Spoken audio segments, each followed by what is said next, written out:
Bonjour à toutes et tous, bienvenue dans un nouvel épisode de Quitter la ville, mieux vivre à la campagne.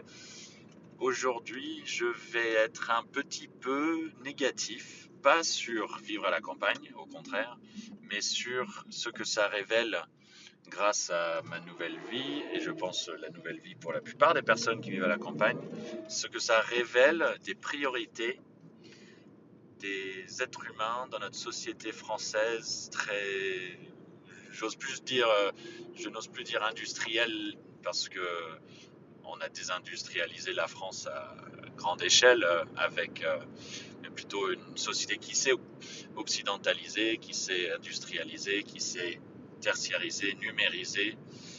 Euh, donc, qu'est-ce que je veux dire par là? Il y a sur le terrain, et le terrain, quand on dit le terrain, vous entendez souvent dire ça par des responsables politiques. Moi, je suis quelqu'un de terrain, etc. Donc, il y a des abus, c'est confondu. C'est un petit peu comme le terme un projet de territoire. Ce qui compte, c'est les territoires. Après, malgré l'abus, malgré parfois l'usage politicien de termes qui peuvent les dénaturer, il y a quand même beaucoup de réalité de ça. Et donc, je critique pas, cet épisode ne critique pas les responsables politiques qui se disent de terrain. C'est pas du tout le sujet. Donc, je vais directement sur le sujet maintenant, c'est le terrain et les territoires, vivre et travailler loin je pense que ce qui est surtout sous-entendu, l'impression, c'est loin de centres de décision, d'élaboration de politique publique, où ces personnes-là ou alors ces infrastructures ne montrent pas un lien physique et de conscience avec la mise en œuvre des projets qui vont être impactés par ces décisions.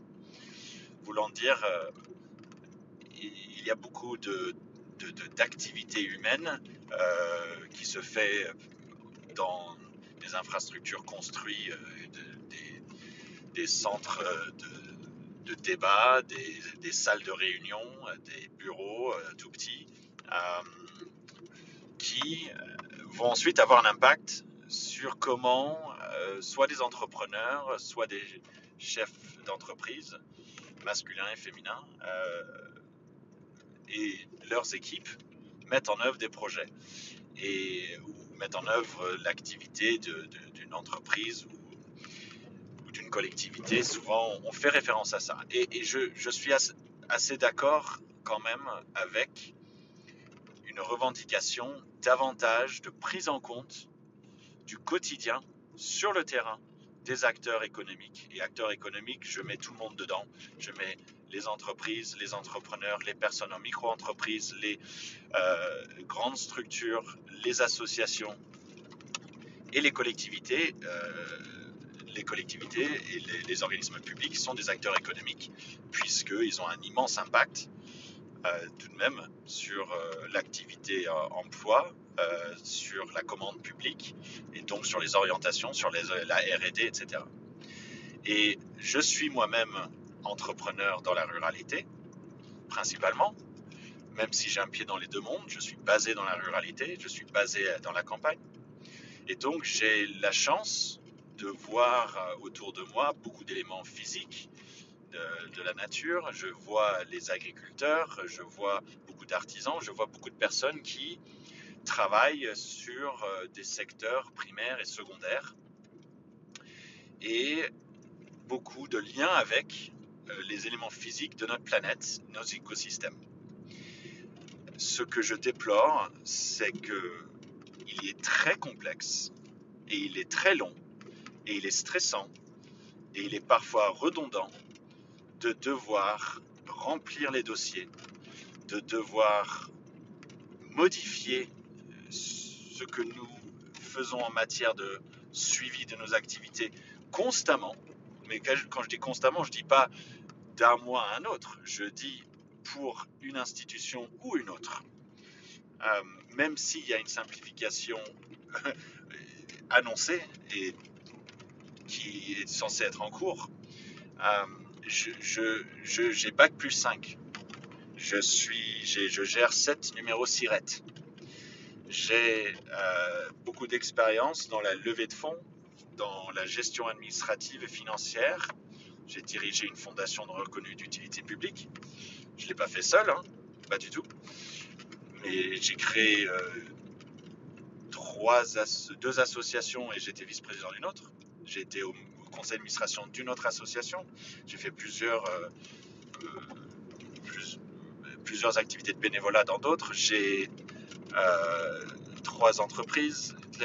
Je sais faire, malgré les difficultés souvent rencontrées, parce que je fais beaucoup de projets à impact aussi, qui ne sont pas toujours si faciles à financer.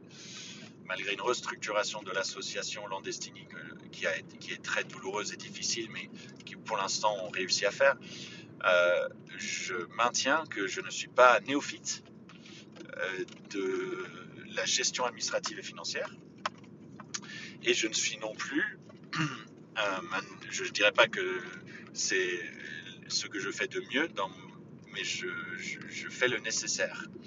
Et c'est trop lourd, je le dis.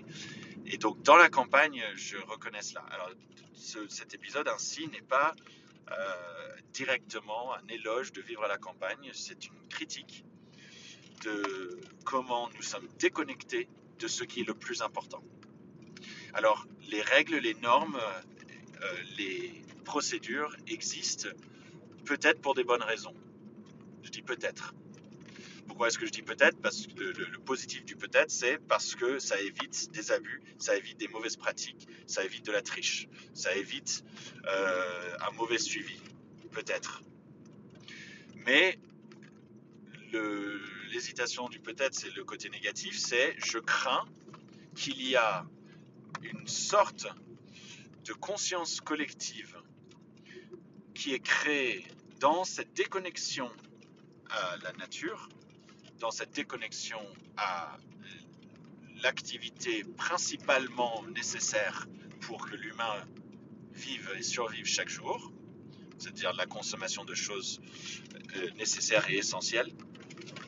La déconnexion à ces deux choses-là fait que nous nous autorisons, notamment dans des zones urbaines où cette déconnexion est plus forte, de se donner une importance à réfléchir à la complexité et à l'exhaustivité de règles qui, quand on rajoute à cela un phénomène extrêmement puissant et réel qui est un travail en silo de beaucoup de structures administratives, financières et de décisions institutionnelles et politiques, provoque une immense difficulté pour les acteurs qui mettent en œuvre les projets et qui conduisent les activités de suivre. C'est-à-dire qu'il y a aujourd'hui beaucoup de facteurs qui ne sont pas propres à des décisions d'une seule ou d'un petit groupe ou d'un seul groupe de personnes. Donc on ne peut pas critiquer et pointer du doigt un interlocuteur en particulier, c'est ça qui est difficile dans cette affaire, mais que l'interaction entre ces différents facteurs font que c'est très difficile sur le terrain.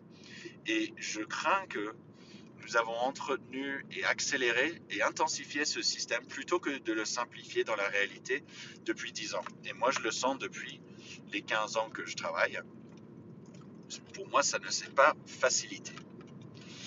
Et j'aimerais vraiment qu'il y ait une prise en compte et que partout, les mesures qui enlèvent la redondance, qui enlèvent la double justification, qui enlèvent la surcharge d'informations très difficilement produites, que ces mesures soient mises en place. Parce que la réalité, c'est que nous sommes suffisamment nombreux et nous avons les outils suffisamment sophistiqués pour pouvoir évaluer des dossiers, pour pouvoir évaluer des projets de manière holistique, un peu plus humaniste, un peu plus pluridisciplinaire, et qui ne passe pas d'abord par un filtrage ultra stressant et ultra froid qui dessert la mécanique. Un filtrage par des documents, des logiciels standardisés qui en plus changent très souvent. Et des exemples de ça sont quand on remplit un dossier, par exemple, de financement. Il faut souvent mettre les mêmes informations dans plusieurs documents différents qui ont des subtilités de différence aussi. Qu'il y a une différence, là j'ai rempli un dossier encore ce matin, les documents CERFA, notamment sur les budgets, ils collent à 80% avec les documents qui sont fournis par les experts comptables, mais pas à 100%. Ce qui veut dire qu'il y a énormément de travail à faire soi-même, ça serait presque plus rapide de juste refaire le tout, au lieu d'essayer de faire le lien entre les deux documents. Ces éléments, et après j'ai pas envie d'entendre il faut demander à l'expert comptable de le faire. Non, parce qu'après l'expert comptable il faut le rémunérer aussi. Donc il faut arrêter de se dire oui mais il y a des personnes, chacun son métier. Non. Il faut pas toujours séparer les compétences et se dire qu'il y a un métier pour tout. Oui, il y a un métier pour tout, mais à un moment donné, il faut aussi promouvoir l'autonomie, promouvoir la capacité de faire des choses soi-même et pas rendre les acteurs économiques, et d'ailleurs pas rendre les citoyens complètement démunis face aux outils et aux équipements et aux dispositifs qu'on est censé utiliser au quotidien pour pouvoir vivre en société. C'est pas possible ça. Je fais un parallèle qui est pas absurde du tout, mais les véhicules ou les équipements électroménagers vont dans le sens de plus en plus de difficultés pour les usagers de les réparer eux-mêmes. Pourquoi ? Pour des raisons économiques évidemment, parce qu'on a envie qu'on soit dépendant de celles et ceux qui viennent réparer, etc. On est dans un, c'est très très pervers quand on y pense, parce que on pourrait essayer de le faire, mais il faut être de plus en plus capable d'intervenir sur des systèmes numérisés qui ne permettent pas d'entrer dans la mécanique. Donc voilà, je fais cette analogie parce qu'elle est pertinente. On doit plutôt donner plus de moyens d'être autonome et de faire les procédures nécessaires pour montrer comment on valorise un projet, une activité, et que ce soit évalué, mais avec de l'honnêteté des deux côtés, évidemment. Et il faut rendre aussi les citoyens et les usagers plus capables de entretenir et de réparer leurs objets, leurs équipements, leurs outils de travail ou de vie, et pas l'inverse. Et quand on vit à la campagne, je pense qu'on s'en rend un tout petit peu plus compte, parce qu'on est un peu plus en confrontation avec ceux qui contribuent à la consommation et au mode de vie, on va dire, essentiel. Donc la nourriture, le vestimentaire, l'équipement, le transport, etc. Et donc, si je fais cet épisode aujourd'hui, c'est pas par énervement, c'est parce que je suis heureux de reconnaître qu'il y a cette opportunité à la campagne d'être connecté à l'essentiel, et ensuite de porter un regard encore plus critique sur l'obsession que nous avons pour créer des cadres, créer des règles, des réglementations qui ensuite enlèvent l'humanisme de l'évaluation et de l'accompagnement. Et il y aura toujours de la déviance et toujours de la triche. C'est pas ça qui caractérise la masse. La majorité de la population ne veut pas ça. Elle ne ferait pas. La majorité des personnes et des structures essayent de faire les choses correctement. Donc, vaut mieux réinvestir dans un accompagnement humain et dans un cadrage humain des activités, plutôt que essayer de standardiser, automatiser, parce que je pense sincèrement qu'on n'arrivera jamais à faire une réelle simplification à ce point de vue. Je ne pense pas. Je pense que c'est trop difficile quand on regarde de manière empirique ce qui s'est passé depuis 30 ans à ce sujet-là. Voilà, et qu'on soit clair dans cet épisode, je ne suis pas du tout en train de dire qu'il faut enlever des normes ou des règles ou des incitations positives sur le plan de la transition écologique et de la justice sociale.